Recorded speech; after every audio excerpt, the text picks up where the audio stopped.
Today on Garbage Time Fantasy Football, I start the show without Joe knowing it's time for Garbage Time.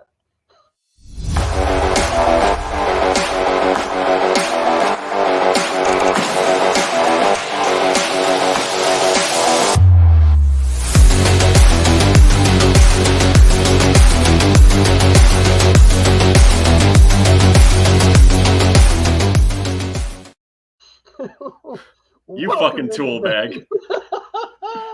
Welcome into Garbage Time Fantasy Football. Today we got our Waiver Wire episode where we tell you who you should pick up and who's not worthy of a pickup. How you doing today, Joe? Oh, I'm doing great. Just got hijacked on the intro of the show. Since you want to be a smart ass, Ron, where can you find this show? You can find us at Google Podcasts, Apple Podcasts, Spotify, right here on YouTube. Make sure you like and subscribe. You can find us anywhere that podcasts are available. Make sure you go to our website, www.garbagetimeff.com. Leave us voicemails. And also on Twitch. Yeah. Yeah, you can do that too. And, Ron, where do you have to be entered to win this card? You have to like and subscribe on our YouTube. You have to go over to Apple, leave a 5-star review, and then comment in the comments that you are part of the Heckling fandom. And just so you guys are aware, the card is real. It is right here in a case. So join the Heckling fandom. We are thankful for you guys. Go and win a card at the end of the year. A very valuable Miles Sanders card at this point. So, Ron, you ready for the news? Hell yeah.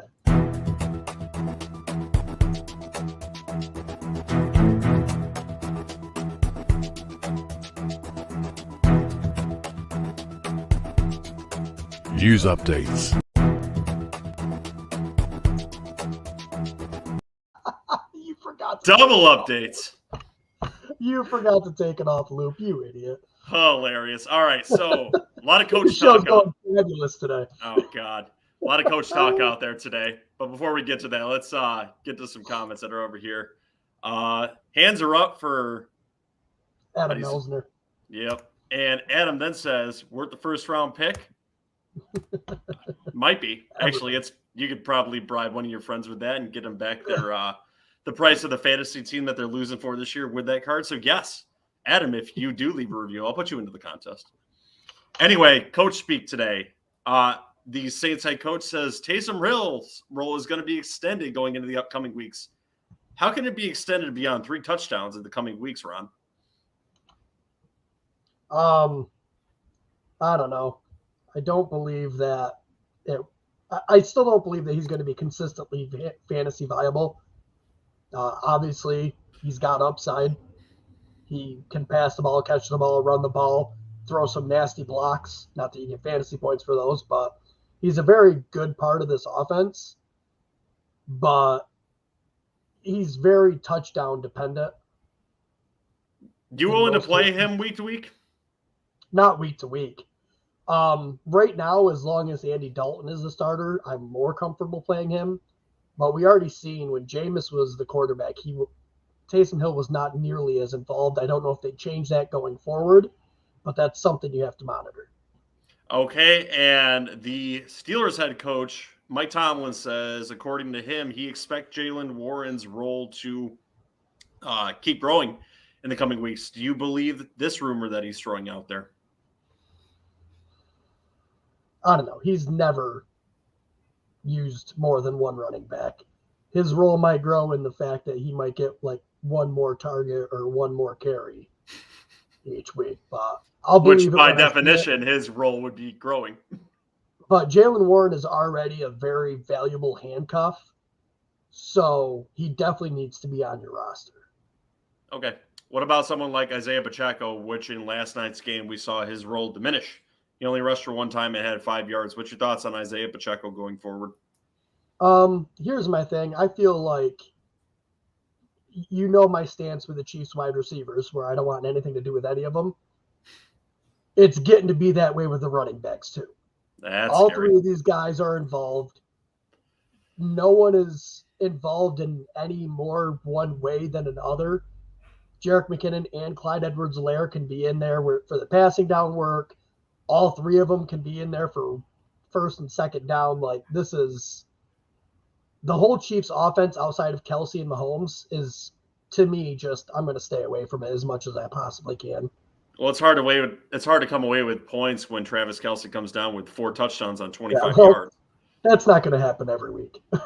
No, I mean, we've had some really odd things happening this year, and it's kind of enjoyable to see the Taysom Hill experience, the Travis Kelce 4 touchdown, Brees Hall's game. It's kind of a weird week in fantasy football this week, so I don't know if this will exactly be the norm going forward. I mean, obviously, 2 out of those 3 players should have solid roles going forward.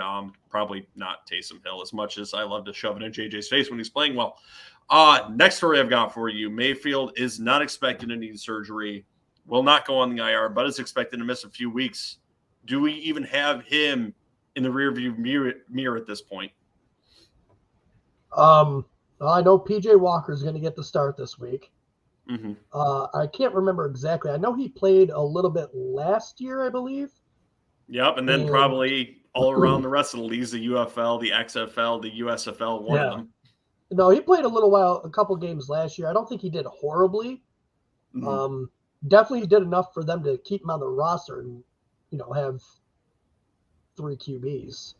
I mean, they might as well just play him over those other 2 schlubs that they have on the team. You stashing him in dynasty leagues for a week or 2 and see what you get out of him? I mean, yeah, he's a starter, especially if it's a super flex dynasty. Okay, Damian Harris has a hamstring and is expected to miss a few games. Does this mean I'll go for Ramondre Stevenson in lineups over the next few weeks? Oh yeah, he's definitely a start. Definitely want to monitor any other running back usage. Mm-hmm. What was the name you threw out yesterday? I can't remember their backup. Pierre Strong? Pierre Strong, yeah. Definitely keep an eye on Pierre Strong, see the work that he's getting this upcoming week. Hamstrings can be tricky. Sometimes you'll be out a week, sometimes you'll be out 4 weeks. And you don't even really know if they're going to be effective going forward because of that hamstring too. So just because they're back doesn't mean he's actually going to be efficient for fantasy football. And as we saw last week, they're very comfortable throwing Ramondre Stevenson in there, and he was very successful when they threw him in there in a larger role. So we'll see if his role changes. I think on a long-term outlook, this hamstring may hamper his value for the rest of the year for fantasy football. I really do not have a lot of hope for Damian Harris going forward. It's a hamper string. It is a hamper string. I love it. All right, you ready to get into the waivers? Are you ready to get in the waivers? Of course I am. Let's do it.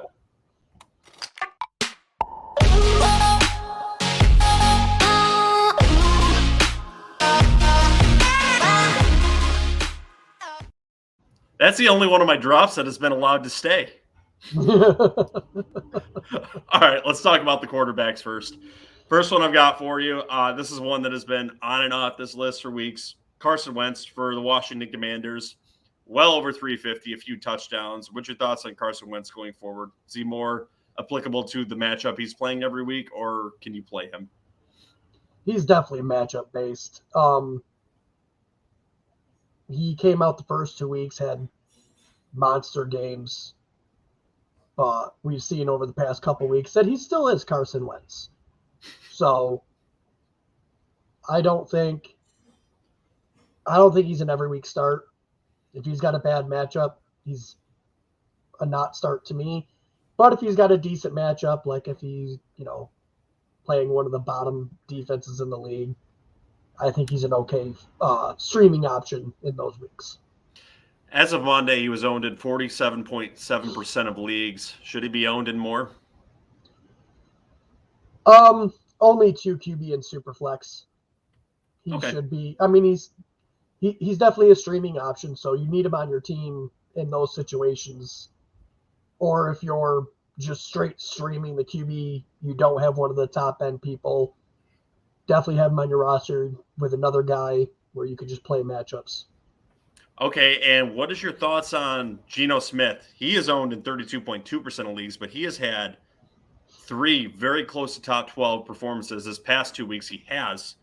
I believe he's averaging 31.4 passing attempts and 19.6 fantasy points, depending on the format. Or if in your league, how you do crazy formats, it's much higher. So what's your thoughts on Geno Smith going forward? Is he a viable top 12 starter for most leagues? I wouldn't say top 12, but I mean, top 15, definitely. Definitely has the upside. He's got 2 elite wide receivers on his team. The run game is okay. It might be better now with Kenneth Walker taking the load. We'll see what happens there. But the Seattle defense is going to force him to have to put up points. So, and what's different with him this year? What is causing him to act? You think it's just the weapons? Because, I mean, he had these weapons last year, too. And he played well when he was starting for Russell last year. But I still feel like this is a level above what he was doing last year. I think it's just more confidence, a better scheme that, they game planned all offseason. I know they brought in Drew Lock, but I was always on the camp that it was going to be Geno. And they planned a whole game plan around his skill set. So I think it's just, I mean, this man was a second-round pick out of the NFL. Yep. And then he went to the Jets when the Jets had nothing. No coach, no wide receivers, nothing.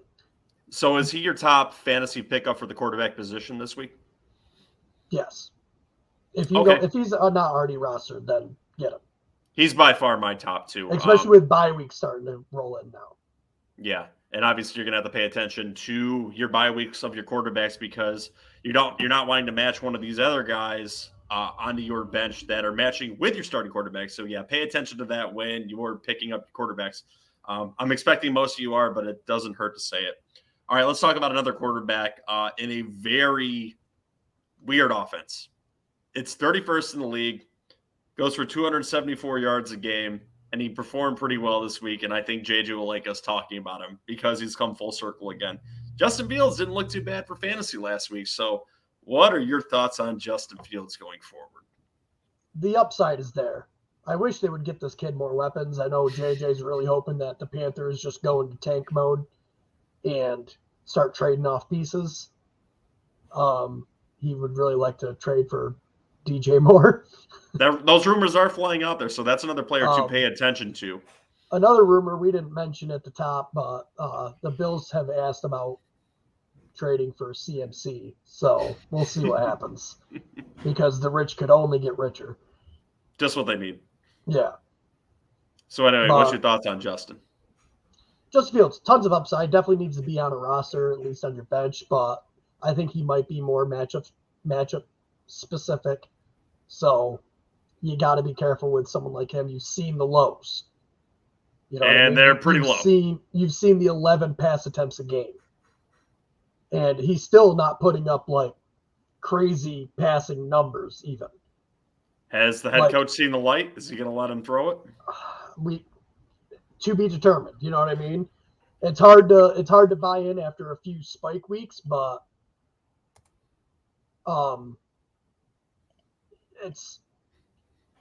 you got to have him on a roster. Christian is in our chat. He says CMC to Buffalo, so he is rooting for CMC to Buffalo.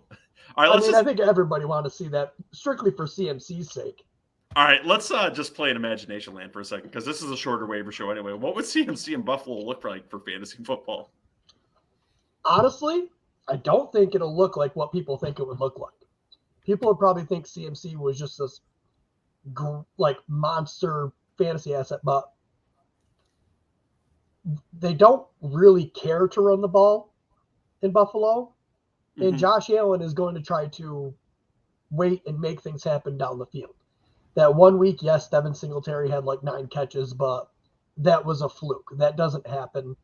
Yes, CMC is a far better talent than Devin Singletary, but I just don't think in this Bills high-powered offense that you would actually see the numbers that people would expect to see from CMC. All right, last question about Imagination Lane. What do you think the trade value would be for him? What would it cost the Bills to go and get him? Well, I would say at least a first round, but he's got quite the contract assigned to him also. Mm-hmm. I don't know the numbers offhand, but I know when he signed it a couple of years ago, it was a lot. It kind of feels more like a second and a third round pick for me personally. Yeah, because of the I don't think you would see anything less than a second. No, absolutely not. No, it would be at least a second and some, I would think. Any other quarterbacks you wanted to cover for this waiver show? I didn't feel like there was a ton this week.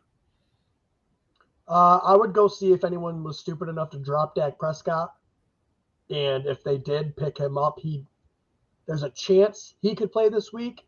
But even if he doesn't play this week, this is the week you want to go get him if he has been dropped. What about if people are stupid enough to drop Jared Goff?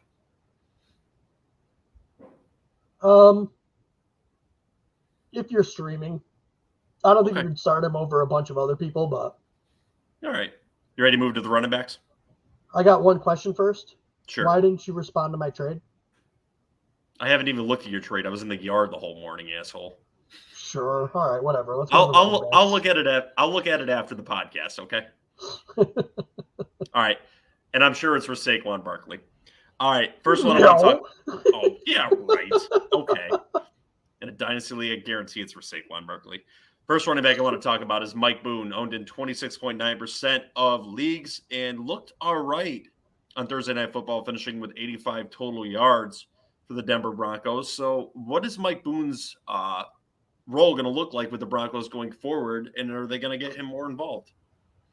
I don't know. I still want to see. They still brought in Latavius Murray. He didn't play because he just got there. But I think they might integrate him more into this offense also. So I'm still not sold on Mike Boone. If Mike Boone continues to get what he got, then yeah, he should be an all right RB3, RB2 upside. But I would have him on a roster, but watch and see what Latavius Murray does this week. Christian's over here heckling us, saying, look at the trade during the podcast. Maybe after we get to the running backs, I'll take a look, Christian. All right, let's talk about Jaylen Warren. He was already brought up on this show a little bit earlier. Only owned in a little bit more than 4% of leagues, so people aren't really taking him serious to this point. I'm expecting to see him probably picked up in more leagues this week. Do you think he takes a high priority to pick him up, or are you shoving him down on this running back list? Oh, I think it'll be a higher priority, more fab, just because of now with Mike Tomlin coming out and saying that it's probably going to boost the value up for a little bit. Like I said, I'll believe it when I see it if he gets enough to actually be any type of fantasy relevant.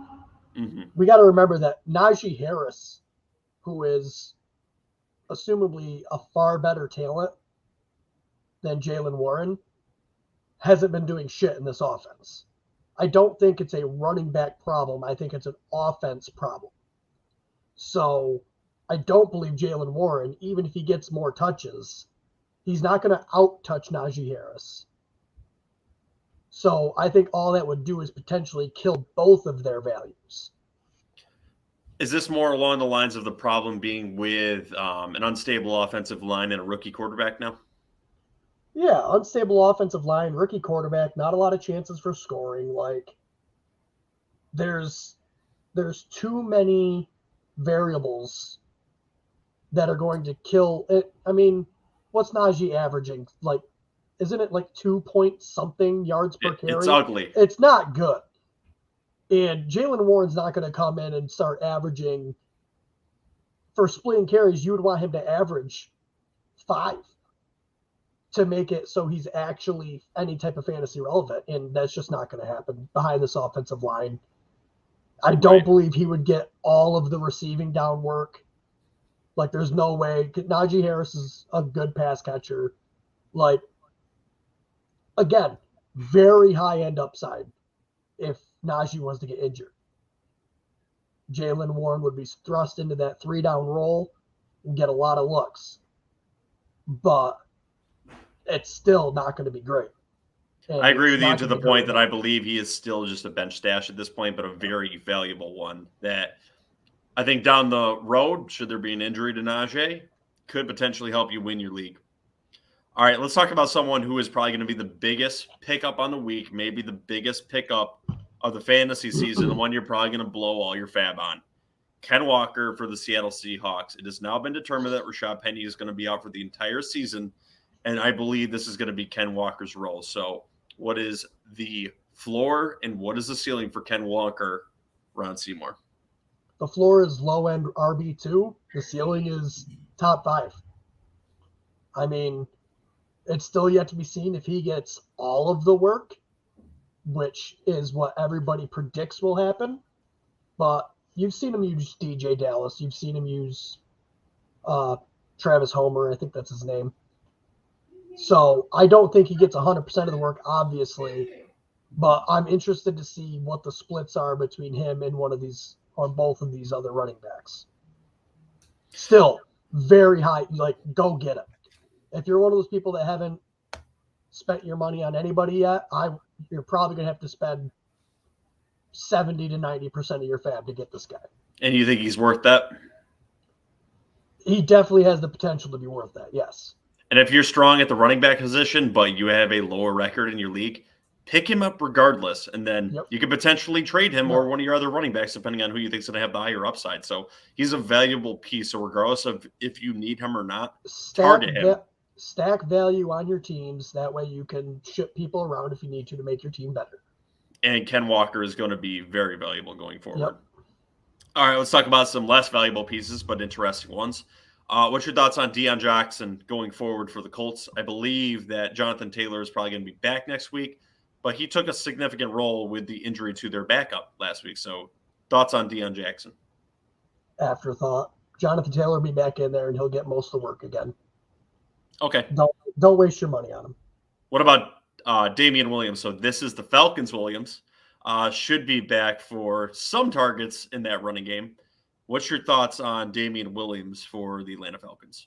He's definitely a bench stash to me. Tyler Algier didn't look phenomenal. The other guy there didn't look phenomenal. Damian, is that the right Williams? That is. Okay, Damian Williams.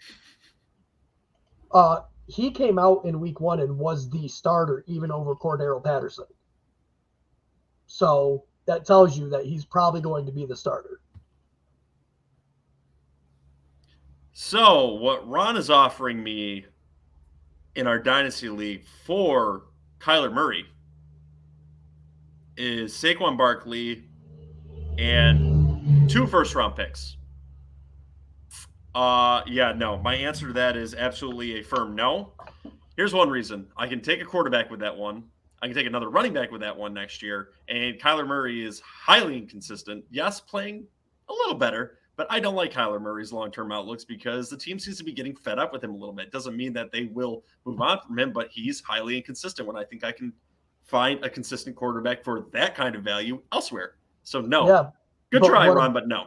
What about you say you can draft a quarterback, but you can draft a quarterback, but it doesn't mean they're going to pan out. Oh, absolutely not. But people drafted Zach Wilson last year. It's true.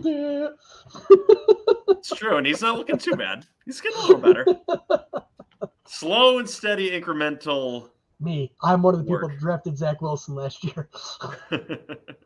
I traded for him. Yep. And then traded him away, didn't you? Oh, no, I still have him. No, it's you traded Mac Jones to get. That's right. You and Ryan did the swapski. Yeah. Let's see what Christian's thoughts on it. Ron, that is such a disappointing trade offer. Thanks, Christian. It's really not as bad as Joe is making it out to be. No, I didn't say it was a bad trade offer. It just doesn't make sense from a rebuilding standpoint, which I am now officially in. No, he's called it. All right, you ready to move on to the wide receivers? Yeah, let's roll. Okay. Michael Gallup, Dallas Cowboys, 51% owned. Dak Prescott is rumored to come back within a week or two, and I believe his usage is going to go up. So what's your thoughts on Michael Gallup? This has been someone we've talked about now for 3 weeks straight. Yep, and every week I've said pick him up because he'll be a valuable part of this offense, especially when Dak comes back. Would you rather have him or pick up George Pickens, who is also owned in 50% of leagues going forward? I mean, we saw him look pretty good against the Buffalo defense, which is suffocating. He seems to have enough talent to play in this league. Even with the rookie quarterback throwing him the ball, he still was efficient. So is George Pickens one of the top wide receivers to look at this week? Yep. Should have been picked up last week. If he's still out there, go get him. Would you rather have him or Gallup more? Pickens, because I think there'll be more targets there. All right. And what is your thoughts on Rondale Moore in the upcoming weeks? You already tried to trade me Kyler Murray, so are you pairing up Rondale Moore off the waivers?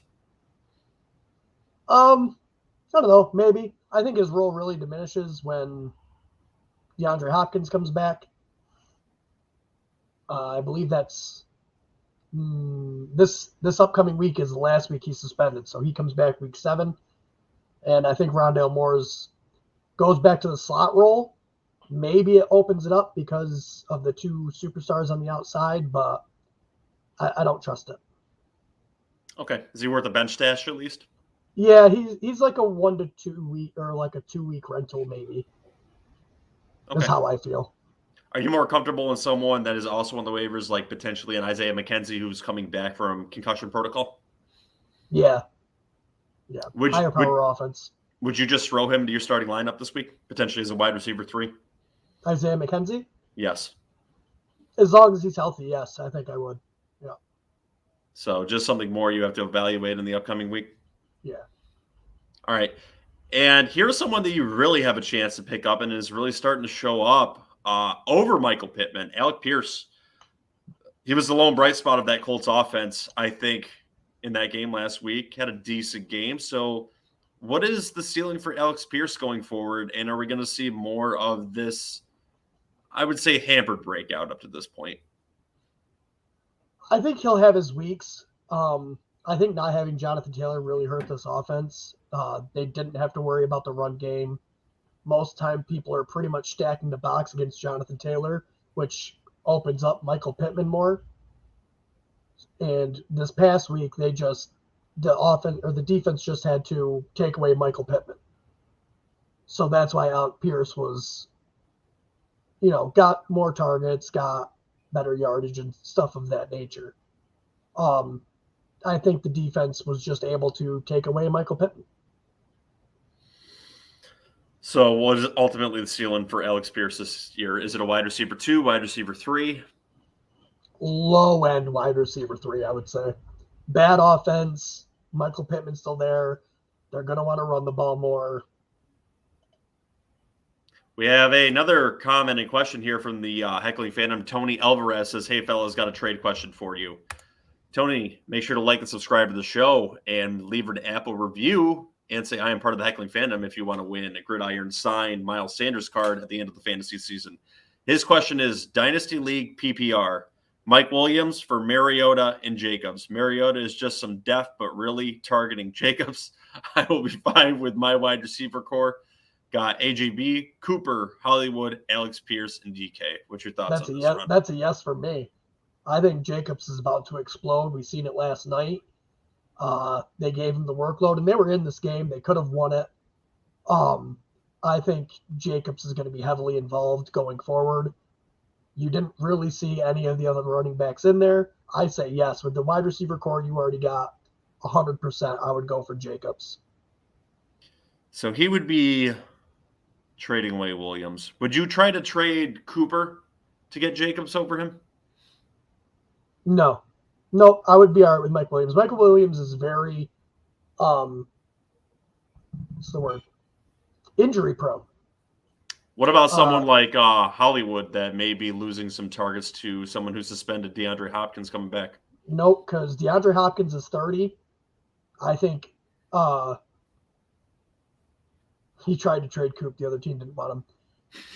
The way I'm looking at it is right now he's got A.J. Brown, who's very young, very talented.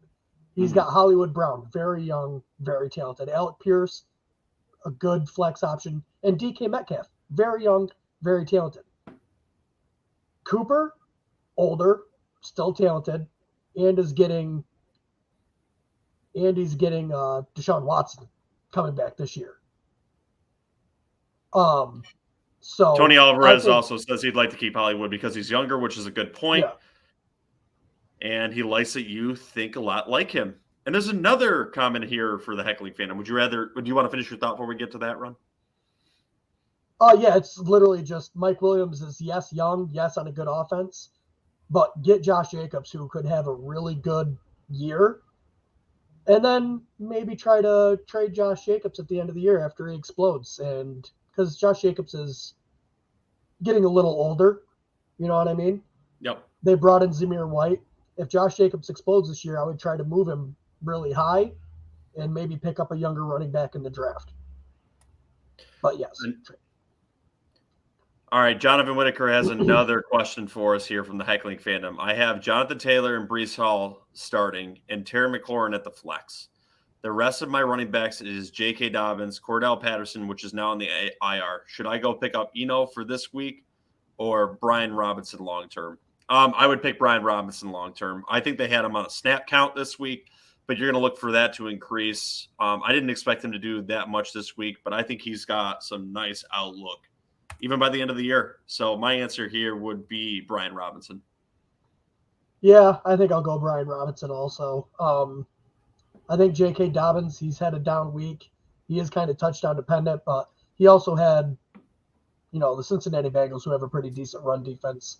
So I think with Brian Robinson, you've got a pretty good 4-pack of running backs going there. Fair enough. All right, let's move on to another wide receiver here. You should know all about him. How do we feel about Darius Slayton moving forward? Only owned in 0.2% of leagues currently. You really got to get me going on this Giants team. 79 receiving yards against the Packers. Look, he's fast, and he's always looked good. But when Wan'Dale comes back, is he going to crack the – this man was a healthy scratch, I believe, the first 2 weeks of the season. He had to take a massive pay cut to stay with the team. I don't think he's part of the plan. Right now, he's just very necessary. And he's got the most rapport with Daniel Jones at this time. So, my thing is, you can take a shot on him, but when Wan'Dale comes back, it's probably going to be Wan'Dale. If Kadarius Toney body stops betraying him on every single step of the way, it's going to be Wan'Dale and Kadarius. I don't know how long his role is going to be there for him. All right. On this next one, I just need a yes or a no because I know the answer, but the Heckling fandom needs to know. De'Ami Brown. No. All right. Let's talk about Jacoby Myers for the Patriots. They were talking about him potentially getting a larger role on a lot of fantasy football shows on Sunday, and that kind of proved to be the truth. So what's your thoughts on Jacoby Myers moving forward? He's still on some waivers out there, and he's potentially a target you can pick up. Get him on your team. Man is a PPR monster. We saw last year, Mac Jones supported him all year. I mean, he's going to have down weeks, but he's a PPR machine. If you're definitely in a PPR league, you want that man on your team, especially with bye weeks coming up. Do you want Randall Cobb on your team? He's another one. Absolutely not. Absolutely not. All right. That Giants defense is just so good that Aaron Rodgers had nowhere else to go. There was heavy sarcasm implied into that entire statement.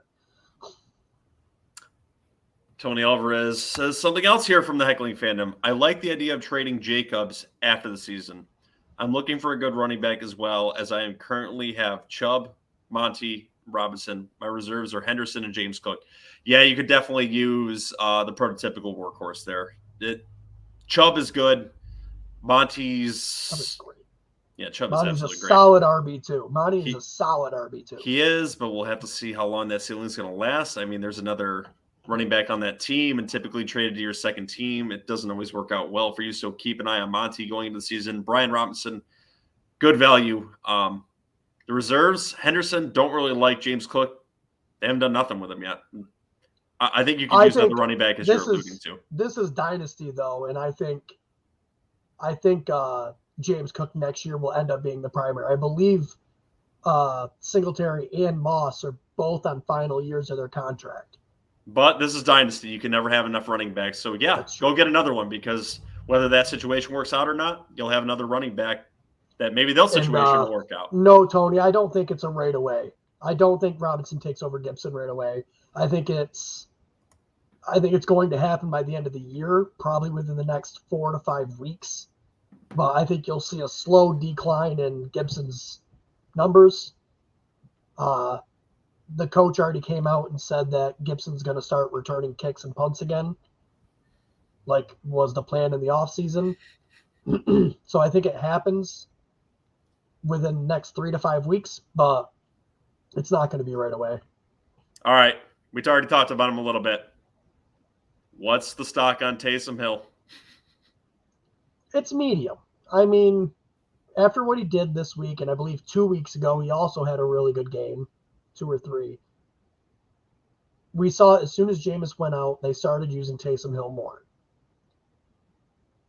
So you definitely need him on your roster, but as soon as Jameis comes back, keep an eye, because if he has a down week, and it's not just a down week because it was a hard defense, if he's not getting the usage, you can try to trade him for a more solid wide receiver, or like a bench wide receiver that with some upside, or a bench running back. Well, here's the perfect thing. So let's say Jameis Winston comes back this upcoming week, right? And Taysom Hill goes out there and he has three rush attempts and maybe like 2 targets. You're still going to be able to trade him off of this performance he had this week.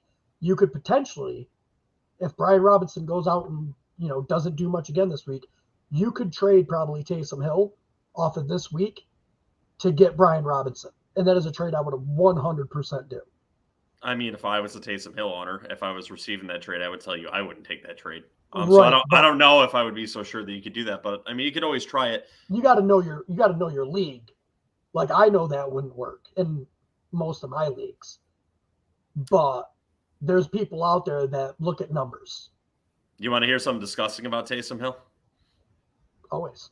That performance made him the tight end 4 on the year. And he is only the 3rd player, I believe, since 1970 to have 100 yards rushing, 3 touchdowns, and 1 passing touchdown. Wow. Yeah, that's crazy. Tony Alvarez says Taysom is a great flex just off the fact that he'll be used on multiple positions, yet he's listed as a tight end. It's such a hack. Haha. It is a hack. And as long as Andy Dalton's the quarterback, he's definitely a great flex, or even just a normal tight end start. The only problem is I don't believe the usage stays the same when Jameis Winston is there. That's my biggest fear. All right, let's get into some more traditional tight ends. What's your thoughts on Irv Smith, owned in 32.1% of leagues? Obviously, Justin Jefferson and Adam Thielen are there. I don't know. I'm pushing all those buttons. That's okay. You're pushing his buttons. So what's your thoughts on Irv Smith? Irv Smith is extremely talented. He's on a pretty decent offense. I think he's got to be owned. Played? Most weeks. What about especially Hayden? If it looks like they're going to be behind? Okay. Yeah, no, that's definitely the narrative where you'd want to be playing him too. So if you're going up to someone that may have a prolific offense on the other side, and it looks like they can actually keep pace with Minnesota, who also has a good offense, it may be good to own Irv Smith in those settings. You don't want them to be establishing the running game in those games. You'd rather have those formats where they have a nice balanced offense and it's not going all to Justin Jefferson. But unfortunately, you're going to have those weeks where it's going to all go to Justin Jefferson. We've seen it 2 out of 5 weeks now. So we'll see if that trend continues. What about Hayden Hurst for the Bengals on the 24.2% of leagues? Is he your number 1 tight end pickup on the week? Yeah, between him and Irv Smith, I think they're both in the same type of boat. Both play on pretty good offenses. Both have a true number 1 wide receiver and a very good number 2 wide receiver. Will always be the main priority when it comes to targets, but have high touchdown upside and very good athletic ability. And finally, last tight end I have on this list. What's your thoughts on someone I am starting to eat a little bit of crow on, Evan Ingram for the Jacksonville Jaguars? 69 yards, caught 6 of 10 targets. Looks pretty good in that game. So what's your thoughts on Evan Ingram going forward? I think he's definitely a streaming option with, chances of being a more regular start. We're kind of seeing it with this Jacksonville offense, like who's going to be the guy. At first it looked like Christian Kirk was just going to get all the targets. Came out late a dud this week. Zay Jones, same thing. Even James Robinson this past week, like no one was doing anything except Evan Ingram, really. So he definitely has to be on a team. Obviously, if you have better options, like if you already have like a Hayden Hurst or in maybe one other really high tight end, you don't need Evan Ingram. But if you're streaming every single week, get Evan Ingram on your roster and just keep him there and play matchups. It's fair enough. All right, you ready to get into some of these defensive waiver pickups for the week? Sure. I don't seem to be able to find the queue. I think JJ may have deleted Defensive Dominator, or one of you did, probably, to put in some of these other clips. I think I may have. That's okay. Yeah, no, we could always improve on it, though. But if I was to have a Defensive Dominator on the week, one I would pick off of waivers. Ryan may not like this, but I think I would go with the Cleveland Browns defense going up against New England. They're going to either be playing up against Zappe, and they have a pretty good defense, or potentially a hobbled Mac Jones, which I think would actually be a more viable option going up against the Browns. The Browns are pretty stout in run defense, so they may be able to limit Ramondre Stevenson, make them one-dimensional, make them have to throw. I think this could be a bad matchup for Zappe or Mac Jones, so I think they're one of my favorite defenses on the week to pick off of waivers. Mine would probably end up being the 49ers against the Falcons. The problem is can you get them off waivers? I mean, maybe. You don't know how crazy your teams are. Another one I think has a really good matchup is the Bucks versus the Steelers. Mm-hmm. That one might be a little bit more easy to get off of waivers. You could also go on the opposite side of the Browns in New England. You could also go with the Patriots because they've gotten takeaways in a lot of games, so you could go that way too. And just as a sidebar, one game that I'm really looking forward to watching this weekend to see how it turns out is the Cowboys at Eagles. Mm. The Cowboys' offensive or defensive line is amazing, and the Eagles have just been playing great football on every aspect, really.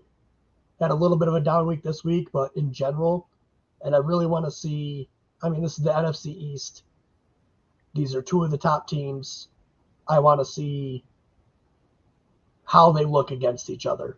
Okay, and then two lower DST options on waivers here.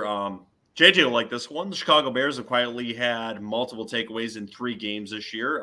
You would know that watching that Giants game they're running. They're going up against the Commanders, who give up sacks and turn the ball over. So the Bears might be a decent option for defense if you need to potentially pick them off waivers, but I don't know if you'd play them long term.